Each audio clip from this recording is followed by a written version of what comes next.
চলতি মাসের শুরু থেকেই তুঙ্গে ইরান ইসরায়েল উত্তেজনা, যা গড়িয়েছে দুদেশের ভূমিতে হামলা পাল্টা হামলায়।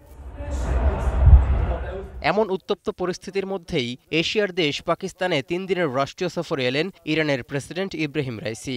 এতে পশ্চিমাদের মনে রহস্যের দানা বাঁধতে পারে বলে মনে করছেন বিশ্লেষকরা। তাই এই সময়ে ইরান পাকিস্তানের সর্বোচ্চ পর্যায়ের এই কূটনৈতিক বিষয়টি যুক্তরাষ্ট্রসহ ইসরায়েলের অন্যান্য মিত্ররা বিশেষ নজরে রাখবে বলেও ধারণা করা হচ্ছে।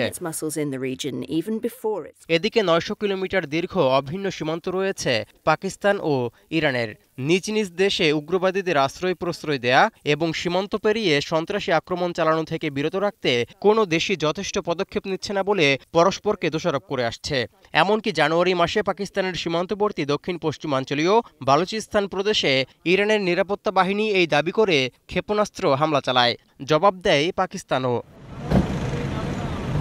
এই অবস্থায় তখন দুদেশের মধ্যে অস্থিতিশীলতা নিয়ে উদ্বেগ দেখা দেয়। পরে দ্বিপাক্ষীয় উত্তেজনা কমাতে দ্রুত কূটনৈতিক প্রচেষ্টা নেয় তেহরান ও ইসলামাবাদ। পরস্পরের সার্বভৌমত্ব ও আঞ্চলিক অখণ্ডতার প্রতি সম্মান জানানোর বিষয়ে একমত হয় তারা। ইরানের প্রেসিডেন্টের এই সফরে বিষয়টি আরও স্বচ্ছভাবে সমাধান হতে পারে বলেও আভাস মিলছে। পাকিস্তানের পররাষ্ট্র দপ্তর বলছে, ইরানের প্রেসিডেন্টের সফরে দুদেশের বাণিজ্য, জ্বালানি, কৃষি ও জনগণের মধ্যে যোগাযোগ বাড়ানো সহ দুপক্ষের আরও বেশ কয়েকটি আলোচ্যসূচি রয়েছে।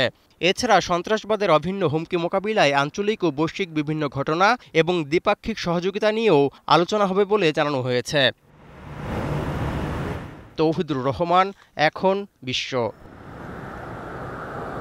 হে বৎস, গ্লুকোজের অভাবে তোমার দুনিয়া এখনো ওলটপালট। এই নাও SMC glucose powder drink Bolt. এটা শরীর মন চাঙ্গা করে কনফিডেন্স বাড়ায়। বোল্ট, অন থাকুন সারাক্ষণ।